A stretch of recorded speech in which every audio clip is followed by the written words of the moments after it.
تخيلوا معايا انه البوليس ديال مدينه قنيطره غادي يلقاو واحد الراجل حامل ومصفي عليه. غادي يقول لي بلاتي يا وليد راه كاينه شي حاجه اللي ما عادياش في هذا الشيء اللي تتعاود لينا. كيفاش الراجل حامل؟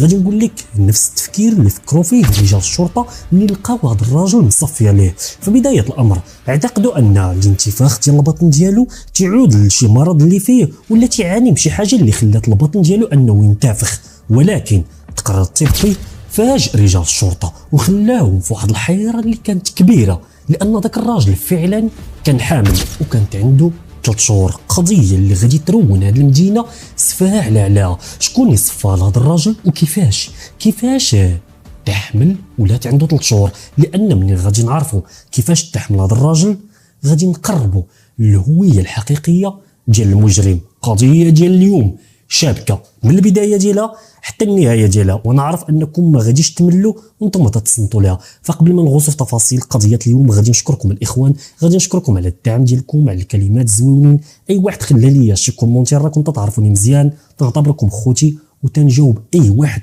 خلى لي شي تعليق. فقبل ما نبداو خليو الهاشتاغ ديالنا اللي كاملين حاليا عارفين اللي هو هاشتاغ قصه وعبرات. تقدر تكومونتي باي حاجه طاحت لك في بالك. فإلا باقي ما ديرش متابعه فضلا وليس امرا ممكن انك تنزل التيرا دروكا باش اي قضيه جديده حطيناها توصل بها انت الاول. فبدون اطالات ونبداو في سر التفاصيل. قضيه اليوم في مدينه قنيطره رجال الشرطه مريحين في المركز ديالهم وخدامين هذاك النهار اللي كان عادي. راكم تعرفوا المهام ديال رجال الشرطه، كاينه فرقه اللي تخرج باش تسهر على الامن ديال المواطنين، كاينه فرقه اللي تخرج تتقلب على الناس المبحوث عنهم، وكاينه فرقه اللي تستقبل الناس اللي جايين يديروا بلاغات ديالهم. ففي واحد اللحظه غادي يدخل واحد التجمع ديال واحد الساكنه اللي كانوا ساكنين في واحد البلاصه اللي كانت عباره عن كريان داخلين بيقدموا واحد البلاغ اللي ما كانش عادي. من نقصد لكم ان البلاغ ما كانش عادي ما تنقولهاش لكم من العبث، لان داكشي اللي غادي يعاودوا الناس لرجال الشرطه غادي يخليو البوليس يحنقزوا من بلاصتهم وينتقلوا لعين المكان. لان داكشي مره اخرى اللي غادي يسمعوا من هاد الساكنه غادي يرون هاد المدينه سفاها على. انا عارف انكم متشوقين باش تعرفوا شنو قالوا هاد الساكنه ديال هاد الكريان. فالساكنه كيف قلت لكم داخلين تيغوطوا وسط الكوميساريه، استقبلهم الكوميسير دخلهم للبلاصه اللي خدام فيها وبدا يستمع لهم. فالناس كل واحد فيهم بدا يتكلم لدرجه ان داك الكلام غادي بدا يتخربق. الكوميسير هو تيتصنت لهم قال لهم الله يجازيكم بخير، راه ما حدكم تتكلموا كاملكم، راه ما تنسمع حتى شي حاجه. فالناس كاملهم غادي يقرروا انهم يسكتوا وغادي يتكلم واحد السيد اللي كان كبير في العمر تيعاود للكوميسير انه وسط داك الكريان قريبه ليهم واحد الخلا، وديك الخلا كاين وسطها واحد البير اللي مره تيستعملوه الناس ديال داك الكريان تيجيبوا منه الماء باش يوردوا البهيمات ديالهم، لان كاينين الناس اللي عندهم دجاج، عندهم غنم، عندهم بقر، فكانوا تيستعملوه الناس. تيقول هذا السيد ان واحد السيده مشات لهذاك البير باش تعمر منه الماء، ولكن تتفاجئ باللي وسط البير كاينه شي حاجه اللي ما عادياش. الكوميسير تقول له واخا اشنو هي هاد الحاجه اللي ما عادياش؟ شنو شافت هاد السيده؟ تيقول له الراجل باللي المراه تقول لنا انها شافت وسط البير راجل اللي تطفو فوق الماء. فاحنا الساكنه ديال داك الكريان منين جات عاودت لنا هذا الشيء انتقلنا كاملين لعين المكان باش نديروا المعاينه بعينينا ونتيقنوا فعلا من داكشي اللي قالت لنا. ما هي الا مساله وقت قليل حتى انتقلنا لهذاك الخلا، طلينا وسط البير.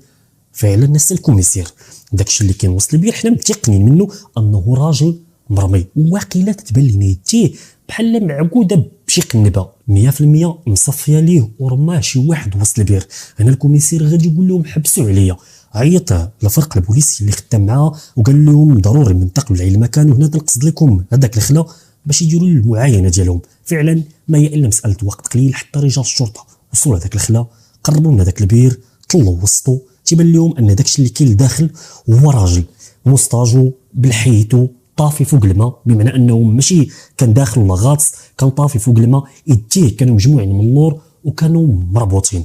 فانا ما كان عليهم الا انهم يستعنوا برجال الوقايه المدنيه، لان هذه هي الخدمه ديالهم. غادي يجيو حتى هما لهذاك الخلا وبامر من رجال الشرطه غادي ينزلوا لهذاك البير وغادي يطلعوا لنا هذاك الراجل اللي ما كانت فيه لا ضربه لا حتى شي حاجه، من غير وركزوا معايا مزيان ان يديه كانوا راجعين من مورا ظهرو ومزير بشي قنبه.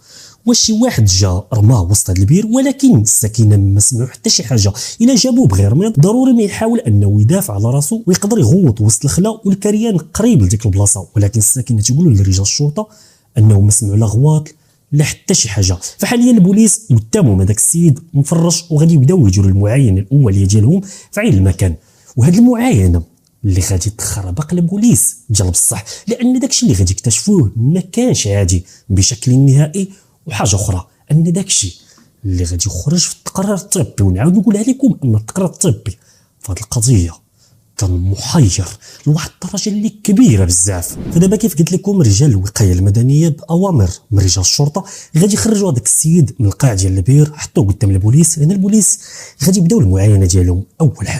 اول حاجه غادي يلاحظوها رجال الشرطه ان البطن ولا الكرش ديال هذا الراجل هذا منفوخه واحد شويه. السيد ما كانش غليظ، ما نقدروش نقولوا ان داك الانتفاخ ديال البطن ديالو راجع للغلظ، لا، ولكن كان منفوخ بواحد الطريقه اللي كانت غريبه. حاجه الثانيه كان لابس واحد السروال ديال الجين سبرديله اللي كان اللون ديالها كحل، وجاكيطه اللي كان اللون ديال الابيض. فرجال الشرطه قلبوا الجياب ديال السروال، يقدروا يلقاو شي تليفون، يقدروا يلقاو لا كارت ناسيونال، يقدروا يحدوا الهويه يتعرفوا عليه شكون هو. ولكن مع كامل الاسف جيابو كانوا خاويين بشكل نهائي. واحد الحاجه اللي قلتها لكم في الاول ان اليدين ديالو كانوا مربوطين من مورا دارو، بمعنى انهم ماشي كانوا مربوطين من القدام وانما كانوا من مورا دارو. الحاجه اللي خربقات رجال الشرطه حاليا واللي تطرحوها في عين المكان، حاجه اخرى اللي خربقات رجال الشرطه ديال بصح هو كيفاش تتصفات لهذا الراجل.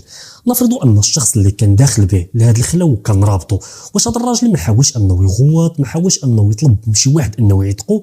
ولكن كيف قلت لكم ان البوليس سولوا الساكنه ديال الكريان اللي قرب لهذيك الخلا تاكدوا انهم ما سمعوا حتى شي حاجه. ونزيدوا واش ما حاولش انه يدافع على نفسه، ما حاولش انه يهرب، ما حاولش انه ينقذ راسه؟ شي حاجه اللي ما مفهوماش. رجال الشرطه فكروا التعيا وداروا حتى الفرضيه ديال انه يقدر يكون صفاه لراسه. ولكن هذه الفرضيه البوليس تبعدوها بشكل نهائي. غتسولني وغتقول لي وليد علاش؟ غادي نقول لك غادي نرجعوا للرابطه اللي كانوا مربوطين بها يديه. الرابطه ما كانتش لقدام وانما كانت اللور، وباش تربط يديك وهما من مورا ظهرك شي حاجه اللي صعيبه بزاف، او ربما يستحيل انك ممكن ديرها بدون مساعده ديال شي واحد. فالبوليس داروا المعاينه ديالهم، خداو صور لهذاك الشخص في عين المكان بطبيعه الحال.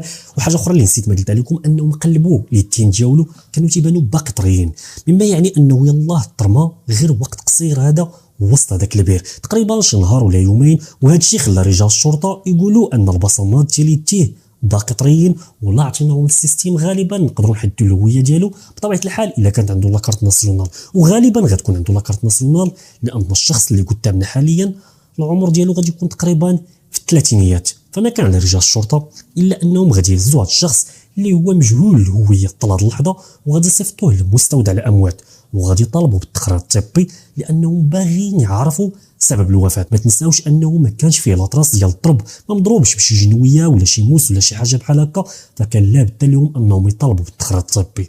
وهذا التقرير الطبي الاخوان في هذه القضيه غادي يقلبها راس على رجلين. فرجال الشرطه ديال القنيطره المهمه ديالهم وسط الخلا سالات السيد كيف قلنا صيفطنا لمستودع الاموات. مره اخرى غادي يجمعوا الناس ديال الكريان وغادي يبداو معاهم التحقيقات وغادي يطرحوا عليهم اسئله اللي روتينيه. واش هذا السيد هذا اللي لقيناه وسط البير ما عمركم ما شفتوه في هذه المنطقه؟ واش ما عندكمش شي علاقه به؟ الناس ديال داك الكريان كاملهم تاكدوا ان داك الوجه ديال داك الراجل ماشي من ديك المنطقه بشكل نهائي وما عمرهم ما شافوه. طرحوا عليهم البوليس سؤال واحد اخر، واش هاد اليامات ما سمعتوش شي غواط؟ ما بان لكمش شي واحد يتصرف شي تصرف اللي غريب وسط هاد الخلا؟ الناس كاملهم تاكدوا انهم ما شافوش شي حاجه غير ديك المراه اللي مشات تسقي لقات داك السيد وسط البير. البوليس ما خداوش شي معلومه مهمه من الساكنه ديال داك الكريان بخصوص هاد القضيه، فدروك قدامهم جوج ديال الحوايج، قدامهم الخبره ديال البصمات لانها تقدر تحدد لهم الهويه ديال الشخص، وقدامهم التقرير الطبي اللي خصهم يتسناوه. ولكن الخبره ديال البصمات غتاخذ واحد شويه ديال الوقت. قالوا عرفتي شنو نديروا؟ نمشيو للبلاغات بحث لفائده العائله، نشوفوا شكون هما العائلات اللي كاينين في مدينه القنيطره واللي تيقلبوا على شي شاب غابر ليهم واللي المواصفات ديالو تتابقوا مع المواصفات ديال الدري اللي لقينا، يكون عنده نفس الملامح ويكون عنده نفس العمر. وهما تيقلبوا مع كامل الاسف ما لقاوش شي عائله اللي مديكلاريا انها اختفى ليها شي شاب اللي في العمر ديالو تقريبا في الثلاثينيات. وهما تيبحثوه وسط الملف هذا، غادي يوصلوا من المركز الطبي اللي مكلف باش يدير التقرير الطبي للشخص اللي لقيناه وسط البير. الدكتور دور الكوميسير تقول لي واحد الكلام اللي ما تيدخلش للدماغ بشكل نهائي. تقول ليه من كوميسير السيد اللي صيفطوه لينا قلتوا لنا في التقرير باللي راه راجل، ولكن حنا منين عريناه لقيناه باللي مراه. الكوميسير بحالكم حتى نتوما متفاجئ تقول لي واقيلا كاين شي غلط شي حاجه بحال هكا. انا راه متيقن وانا اللي وقفت على لافير برجليا، صيفطنا لكم راجل ماشي بنت. الطبيب تاكد ليه، اما الشخص اللي قدامه منين عريناه منين حيدنا ليه حوايجو لقيناه مراه، ماشي غير هادشي بوحدو، وانما مراه اللي حامله وعندها تقريبا 3 شهور، شي حاجه اللي ما عادياش.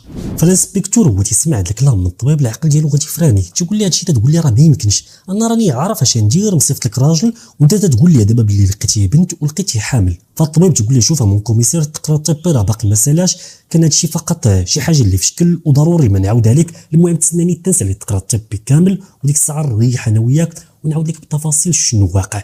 انا دكتور والضمن ديالي هذاك، ومن بعد غادي نشرح لك علاش هذاك الشخص تيبان لك راجل وهو في الحقيقه راه مراه، وغادي نشرح لك داكشي بادله اللي علميه.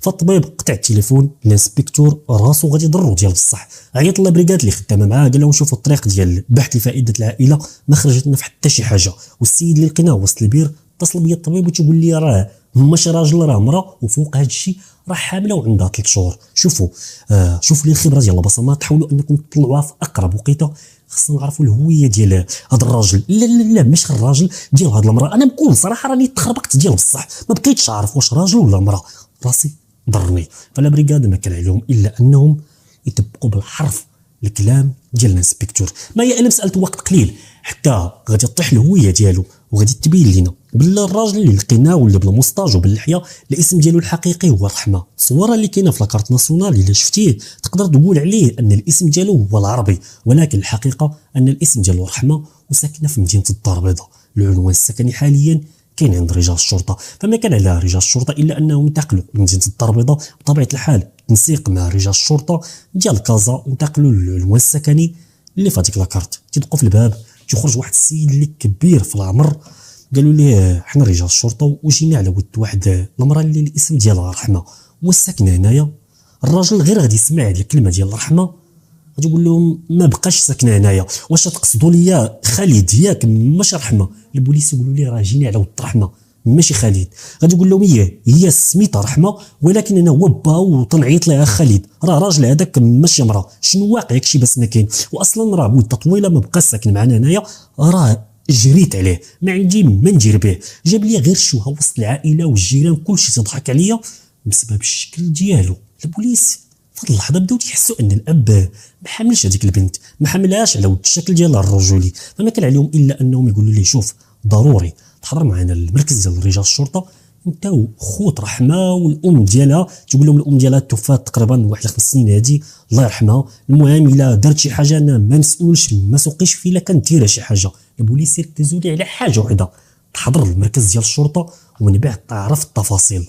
فدروك البوليس مريحين مع العائله ديال الشخص اللي لقيناه مصفيه ليه وسط البير، اللي طلع في الحقيقه ديالو انه ماشي راجل وانما امراه، والاسم ديالها كيف قلت لكم هي رحمه. فالبوليس مريحين مع العائله بطبيعه الحال، هادشي وسط مدينه كازا لان العائله ديال هاد البنت كانت في مدينه كازا. ريحوا معاهم باش يديروا معاهم اجراءات روتينيه ويسولوهم اسئله بحال مثلا من شاكين شكون عندهم مصلحه في انه يصفى لبنتكم. فتتبين ان البوليس هما تيسولوا العائله ديال رحمه، تتبين لهم باللي عائلتها ما مسوقينش ليها بشكل نهائي. تخيلوا معايا ان الاب ملي عرف ان بنته مصفيه ليها وتلقات وسط واحد البير، لا هو ولا ولادو تصرفوا بواحد الطريقه اللي كانت عاديه، تقول بحال كان عندهم شي مشكل في الحياه ديالهم وتفكوا منه، ولو حسوا بذره ديال التعاطف مع هاد البنت هادي. الا الاخت ديالها اللي كان الاسم ديالها زبيده واللي كانت حاضره حتى هي عند رجال الشرطه، ملي سمعات شنو وقع لاختها بدات تبكي الدموع، بدات تقول لا ما يمكنش يوقع بحال هكا لاختي. فالاب ديالها دار عندها وتيشوف فيها قال لها هذيك ما اختك ما خوك تهمينا منه، هذاك مشكل كان عندنا في الحياه وصافي عفا علينا سيدي ربي منه. البوليس حاولوا انهم يكالميو ذاك المجلس لان كانت عندهم غايه وحده، هي انهم يخرجوا بكميه ديال المعلومات اللي تقدر تنفعهم في هذه القضيه. فالاب قالوا ليه في منشاك قال لهم الله تعالى اعلم، اللي تنعرف انني جريت على ديك البنت من توفات الام ديالها تقريبا 4 سنين هذه جريت عليها، ما عندي باقي ما ندير بها، جات لي فقط غير الشوهه وسط الحومه مزغبه عندها الموسطاج، العائله تضحكوا عليا الجيران تضحكوا عليا وانا ما قدرتش على داك الشيء بكل صراحه، فجريت عليها وقلت لها ضبري على راسك شوفي فين تعيشي. حتى الاخوه كان عندهم من نفس الكلام وتيقولوا انهم من مورا ما توفات الام ديالها لان ما كانت تتعاطف عليها جراو عليها من الدار. فالبوليس ما خداو لا حق لا باطل من هذه العائله، ولكن غادي يلاحظوا حاجه وحده، ان الاخت ديالها واللي هي زبيده كانت متعاطفه معها بواحد الدرجه اللي هي كبيره. فانا غادي يقرروا انهم يعزلوها لان الاب ديالها كان كل مره تدور فيها. قرروا انهم يعزلوها ويحققوا معها بوحدها. فسولوا زبيده قالوا لها تقريبا 4 سنين هذه باش اختك رحمه خرجت من الدار، واش ما عرفتيهاش فين مشات؟ ما عرفتيش اشنو هي المدينه اللي استقرت فيها؟ فزبيده غادي تفاجئ رجال الشرطه وغتقول لهم انها كانت عارفه مزيان فين مشات الاخت ديالها. قالت لهم باللي مشات لمدينه قنيطره، نفس المدينه فين تلقات مصفيه ليها. تتقول زبيده انها كانت على تواصل مع الاخت ديالها رحمه لمده ديال 4 سنوات. وماشي غير هادشي بوحدو، بل زبيده قالت لرجال الشرطه انها 2 المرات جات من مدينه كازا لمدينه قنيطره عند الاخت ديالها اللي هي رحمه، وتتقول لهم انها عارفاها فين ساكنه في مدينه قنيطره. وتضيف في الكلام ديالها لرجال الشرطه تتقول باللي اللي كانت عارفه ان اخت رحمه الحومه اللي كانت ساكنه فيها في قنيطره، الناس ديال داك الحي كاملهم ما كانوش تعرفوا الهويه الحقيقيه ديالها، وانما كانوا تعرفوها راجل بالاسم ديال خالد. معلومه جديده عند رجال الشرطه. مزيان، دابا قدرنا نحددوا البلاصه اللي كانت ساكنه فيها رحمه قبل ما تصفى ليها، وقدرنا نعرفوا ان وسط داك الحي اللي كانت ساكنه فيه الناس كاملهم كانوا تعيطوا لها بسميت خالد. فالتحقيقات غادي ينتقلوا من هذاك الحي اللي كانت ساكنه فيه رحمه. فما كان لرجال الشرطه الا انهم يدوا معاهم زبيده لقنيطره. غتسولني وغتقول لي علاش يا وليد؟ غادي نقول لك بكل بساطه باش توريهم الحي اللي كانت ساكنه فيه الاخت ديالها. ما تنساوش راه قالت للبوليس انها 2 المرات جات عند اختها لمدينه القنيطره. فالبوليس حاليا غادي يرجعوا لمدينه القنيطره باش يكملوا التحقيقات في هذه القضيه، ولكن هذه المره كانت معاهم الاخت ديال رحمه اللي هي زبيده. جابوها معاهم بطبيعه الحال باش توريهم البلاصه اللي كانت ساكنه فيها اختها. ورات لهم هذاك الحي، وصلوا ليه، ولكن هنا ما غاديش يسولوا الساكنه على واش ساكنه هنا شي مرة سميتها رحمه. لا، غادي يسولوا على الاسم ديال خالد. ما تنساوش ان زبيده قالت لهم باللي اختها قالت للناس اللي ساكنين وسط الحي انها راجل والاسم ديالها هو خالد. فالبوليس منين وصلوا لهذيك الحومه بداو تيسولوا الجيران فين ساكن خالد، فين ساكن خالد. واخا هما راه كانوا عارفين الدار، كانوا عارفينها مزيان لان زبيده عطاتهم النعت، وهما فقط كانوا باغيين يديروا غير جس النبض. الجيران كاملهم تيشيروا لهم في واحد الدار وتيقولوا باللي كاري في واحد البيت في السطح في هذيك الدار. تيدقوا في الباب تيخرج مول الدار الاساسي. هذيك الدار كانت تتكون من 3 الطوابق. الطابق السفلي عايش فيه مول الدار، الطابق اللي فوقه كان كاريه، والطابق اللي من الفوق حتى هو كان مكري. وكاين واحد البيت في السطح اللي كان تيعيش فيه خالد هو رحمه. اخوان بغيت تركز مزيان في هذه القضيه لان عرف بحال والو تضرو، مره تنقول خالد مره تنقول رحمه، ولكن في نهايه المطاف راه تنتكلم على شخص واحد اللي ظنينا في بدايه الامر انه رجل وتبين لنا انه امراه والاسم ديال رحمه. رجعوا عند البوليس كيف قلت لكم، منين دقوا في الباب خرجوا من الدار سولوا على خالد. قال لهم راه كاري عند واحد السيد اللي الاسم ديالو خالد وراه كاري ليه واحد البيت في السطح، ولكن راه مده هادي ما شفتوش في الدار تقريبا 4 ايام 5 ايام. والله ما عرفت، انا ما تنعرفش انت يدخل وين تيخرج، ولكن راه مده ايام هادي ما بانش ليا. ولكن علاش تسولوني؟ هذا السيد مول الدار تيسول رجال الشرطه. فالبوليس بطبيعه الحال شنو غادي يديروا هنايا؟ غادي يقولوا مول الدار ضروري ما تنتقل معنا للمركز ديال رجال الشرطه، بغيناك في واحد الامر اللي هو مهم. فالسيد مول الدار غادي ينتقل عند رجال الشرطه، ريحوا مع الطبله جاو من الاخر قالوا لي شوف الله يجازيك بخير، هذاك السيد اللي كنتي كاري له في الدار واللي الاسم ديالو خالد راه لقيناه مصفي عليه وسط واحد الخلاف في مدينه قنيطره، مرمي وسط واحد البير. القضيه راه كبيره. ونزيدوك واحد المعلومه اخرى، ان السيد اللي كنتي كاري له واللي تقول لنا الاسم ديالو خالد ما سميتوش خالد وانما سميتو رحمه. الراجل تيشوف في البوليس العقل ديالو مفراني، تقول لهم كيفاش رحمه؟ هذاك راه راجل، واش راجل سميتو رحمه؟ قالوا له لا، هذاك راه ماشي راجل وانما امراه وراه حامله وفي شهرها الثالث.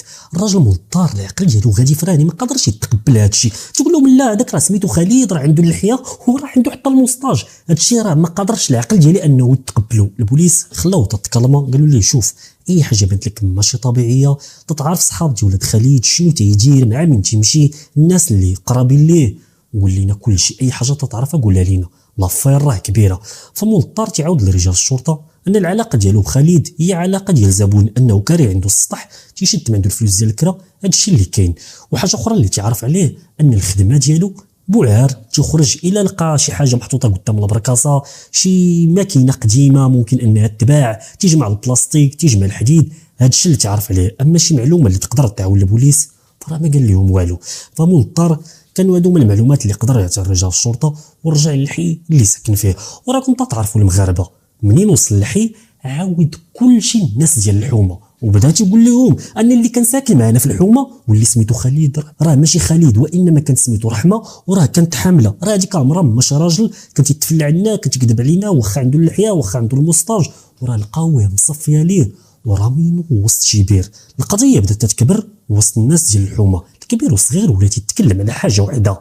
الراجل اللي هو ماشي راجل بل هو مراه بل حامله شي حوايج اللي كانوا في شكل وبزاف. ودروك خلينا نرجعوا للمركز ديال رجال الشرطه. البوليس بين الحيره الكبيره اللي عايشينها في ديك اللحظه وبين الحقيقه اللي باقي حتى في هذه اللحظه كتبان انها مبهمه. التقرير الطبي غادي يخرج وشكون اللي غادي يجيبو ماشي بوليسي وانما طبيب اللي خدمو بيديه. دخل عند الكوميسير باش يشرح ليه بزاف د الحوايج وهذا الشيء اللي غادي يشرحه طبيب الكوميسير حتى نتوما غادي ينفعكم وغادي يزيد يقربكم الحقيقه وغادي يزيد يعرفكم على الهويه ديال خالد. لا ما سميتوش خالد وانما سميتو هو رحمه. فالطبيب غادي يدخل عند الانسبكتور في يديه التقرير الطبي حطوا ليه فوق البيرو وقال ليه دروك غادي نفهمك كل شيء. هاد السيد اللي لقيته وسط البير راه مراه. الانسبكتور قال ليه شوف الله يجازيك بخير شرح لي بالتفاصيل من الاول حتى الاخر. قال لي هاد المراه هادي من الصغر ديالها منين كانت باقيه جنين في الكرش ديال امها تعرضت لواحد الكميه كبيره من الهرمون ديال الذكوره واللي تيتسمى علميا بالتستوستيرون. هو الهرمون اللي مسؤول على النمو ديال الرجل واللي تعطيه الصفات الذكوريه. هو اللي تعطي الزغوب هو اللي تعطي العضلات هو اللي تعرض الكتاف وهو اللي تيكبر شي حوايج. المهم كملوا من العقل ديالكم. الرجل تيكون عنده كميه ديال التستوستيرون عاليه عكس الانثى اللي تيكون عندها واحد الهرمون واحد اخر واللي تيتسمى الاستروجين. المراه تيكون عندها الاستروجين طالع واللي تعطيها الميزات الانثويه ديالها بحال الصدر بحال الخصر الشعر اللي تيكون رطب بمعنى السمات الانثويه. ولكن المراه ماشي ما تيكونش عندها التستوستيرون بشكل نهائي تيكون في الجسم ولكن بواحد الكميه قليله. ولكن في الحاله ديال بنت رحمه ملي كان جنين تعرضت لواحد الكميه كبيره ديال التستوستيرون وهي باقيه في الكرش ديال امها ومنين تولدات كملات في هذاك المسار وكملت التستوستيرون معاها بداو تعرضوا ليها كتافها بدات يخرج فيها الزغب. منين وصلت للمرحله ديال البلوغ خدات واحد الشكل ديال الرجل. هي من الداخل راه عندها داكشي ديال العيالات ولكن من برا الا شفتيها موستاج لحيه كتاف عراض تقول انها راجل. الانسبكتور قال لي هذا الشيء فهمته ولكن القضيه ديال الحمل واش ممكن انها تحمل؟ تيقول لها الطبيب مادام ان الرحم ديالها خدام فممكن انها تحمل. الا دارت شي علاقه مع شي واحد في الفراش فراه نسبه الحمل كبيره بزاف. الانسبكتور فهم هذا الشيء وهنا غادي يزيد يكمل ليه الدكتور ان سبب الوفاه ماشي هو ديك الطيحه وسط البير وانما شي واحد شدها من اللور وخنقها وزير عليها مزيان من موراها لربما ربط لها يديها وهزها وجابها لهذاك الخلا ورماها وسط البير. مزيان فهمنا ان رحمه ما تصفاتش ليها وسط الخلا وانما تصفات ليها في شي بلاصه بعيده. جابها شي واحد بشي كرويله شي طوموبيل شي حاجه وجرماها وسط هذاك البير باش يتهنى منها. الانسبكتور فهم هذا الشيء كامل وبدات عنده واحد الفرضيه اللي في شكل ياك ما هذا الشخص اللي حملت منه رحمه خايف من الشوهه خايف اللي يسمعوا الناس انه حمل راجل لان الشكل ديالها راه راجل وصفى ليها ورماها وسط البير باش يخفي معالم الجريمه ديالو. ماشي بعيد دابا هذا الشيء كامل فهمناه ولكن شكون من مورا هذا الشيء كامل؟ شكون هو الشخص اللي خصنا نشكو فيه؟ الانسبكتور جلس مع راسو تيفكر لواحد المده اللي هي طويله وقال في نهايه المطاف الجواب على هذا السؤال اللي حنا تنقلبوا عليه حتى حنايا كمشاهدين غالبا غادي يكون وسط هذاك الحي اللي كانت ساكنه فيه رحمه. لابد الاجابه كاينه وسط هذيك الحومه وماشي بعيد نقدروا نلقاو الجواب وسط هذاك البيت اللي كانت كاريه فيه في داك السطح. فالانسبكتور غادي يطلب اذن من وكيل الملك باش يدخلوا لذاك البيت اللي كانت ساكنه فيه رحمه واللي كانت تعيش فيه بطبيعه الحال باش يفليو ويقلبوه لربما يلقاو شي حاجه اللي تقدر تعاونهم. فالاذن غادي يخرج وغادي ينتقل الانسبكتور مصحوب واحد الفرقه بوليسيه وصلوا لهذيك الدار دقوا ثاني خرج من الدار عطاو اذن ديال التفتيش غادي يطلعوه من السطح والبيت اللي كانت ساكنه فيه رحمه. فمنين حلوا داك البيت دخلوا ليه تلقاو واحد البلاصه اللي كانت تنعس فيها واحد المطله اللي كانت عاديه حويجاتها اللي كانت حطاهم في واحد الركنه ما كان عندها لا ماريو لا والو وبزاف ديال القش. اش نقصد لكم بالقش هنايا داكشي اللي تيكون عند الناس خاسره في الدار بحال شي بانيني خاسره تهزها شي واحد ترميها عطا البركاسه ولا شي ماكينه الصابون خاسره. فرحمه ولا خالد الخدمه ديالها كانت هي هادي، اي حاجه لقاتها في الزنقه خاسره كانت تهزها وتجيبها لهذاك البيت، تتلقى اللي يشريها من عندها. ومن بين داك القش كاملو كان واحد الميزان ديال العبار. عرفتوا دوك الميزانات اللي تكونوا عند بالي الحوانت اللي تكون فيهم الكتله، ماشي ميزان الكتروني ولا شي حاجه بحال هكا، وانما ميزان اللي تكونوا فيه جوج ديال الطباسل، وتتحط مثلا هنايا دقيق ولا شي حاجه، وهنا تتحط ديك الكتله باش غادي تعبر. ميزان اللي كان تيبان تحفه، قديم زوين، معزول بوحدو في واحد الركنه. الانسبكتور اثار الانتباه ديالو هذاك الميزان وبقى تيشوف فيه. علاش الاخوان؟ لان النوعيه ديال هذاك الميزانات مطلوبه نوعا ما، وما يمكنش شي واحد يسمح فيها ويرميها غير هكاك. على كل حال وهما تيقلبوا وسط داك البيت ما غاديش يلقاو شي حاجه اللي مثيره للانتباه من غير هذاك الميزان اللي قلت لكم. فالبوليس داروا خدمتهم في عين المكان، خرجوا في حالاتهم، وهنا غادي يقرروا انهم يعاودوا يسولوا الساكنه في عين المكان وسط الحومانيت. كل بوليسي تيمشي تيدق على شدار: السلام عليكم، حنا البوليس بغينا نتو نجيبوا معكم في الهضره السيد اللي كان ساكن عندكم هنايا اللي سميتو خالد، راكم عارفين تصفات ليه وراه سميتو الحقيقيه هي رحمه وراه طلع عمره، اش تعرفوا عليه؟ ما عمركم شفتوه غادي مع شي حد؟ الناس كاملين تيقولوا باللي سكن عندهم وسط الحومه، انسان غامض داخل سوق راسو، ما تيتكلمش بزاف، السلام هادشي اللي كاين. وهما تيسولوا في الناس. الانسبكتور قرر انه يمشي عند مول الحانوت. راكم تعرفوا مول الحوانت، تعرفوا الشاده والفاده، ما تنعممش، وانما الجلسه وسط الحانوت تخليك تولي بركاك بلا ما تبغي تبركك. مول الحانوت تكون عارف كل شيء. فوقف عند مول الحانوت بدا تيسولوا على خالد، تقول ليه داك خالد اللي ساكن عندكم وسط الحومه شنو تتعرف عليه؟ واش كنتي عارفوا باللي مراه ما عمرو بان ليك مع شي حد؟ لقيت اللي الانسبكتور كان تيتكلم مع مول الحانوت. الانسبكتور كان تيلاحظ ان مول الحانوت تيدخل وتيخرج في الهضره، وتيبان من لغه الجسد ديالو انه ما مرتاحش بشكل نهائي. الانسبكتور كان سيفيل، ما لابس لك سوا لا والو. في الوقت اللي كان تيتكلم معاه غادي يجي واحد الكليان عند مول الحانوت، دخل ما عرفوش واش بوليسي، ما عرفوش واش انسبكتور. قال السلام عليكم بالعربي، تيتكلم مع مول الحانوت. قال له الله يجازيك بخير، دير لي هادي في مكه، دير لي هادي في مكه. وغادي يقول له واحد الكلمه، غادي يقول له داك الميزان الزويون اللي كان عندك هنايا فين درتيه؟ لانني لاحظتك حيدتيه من هنايا ودرتي هذا الميزان الالكتروني اللي باقي جديد. بغيت نقول لك الا باقي عندك الله يجازيك بخير لا ما بيعوا ليا، راه تحفه هذاك. الانسبكتور ضربات ليه في راسو حاجه وحده، داك الميزان اللي كاين في الدار ديال رحمه. خلى السيد تتقدى ومشى في حالاته، وغادي يعاود يسول مول الحانوت واحد السؤال واحد اخر: واش ما عمرك تعاملتي مع داك خالد؟ ما عمرك عطيتيه شي حاجه؟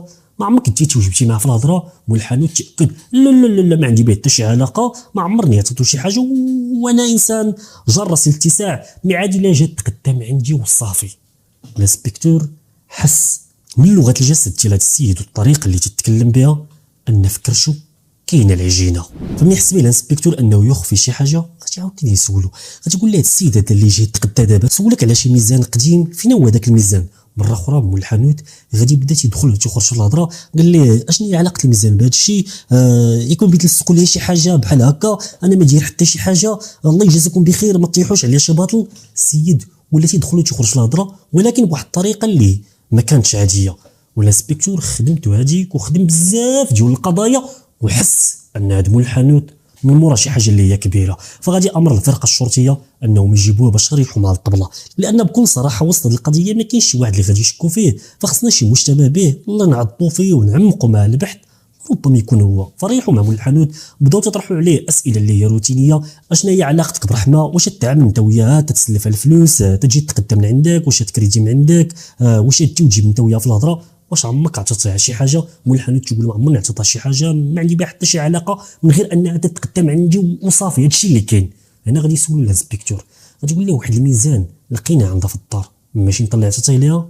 تقول لهم: لا ما كايناش شي هضره بحال هكا، ولا قال لكم شي واحد شي حاجه غادي يكون غير كذب عليكم. جابوا ليه الميزان وحطوا ليه قدامه، السيد تيخرج عينيه وتقول لهم: ما دياليش. فما كان عليهم الا انهم يجيبوا بعض الناس اللي ساكنين في هذاك الحي وراهم هذاك الميزان اللي كان عنده واحد الشكل انيق منفرد، وراو لدوك الناس اللي ساكنين في هذاك الحي.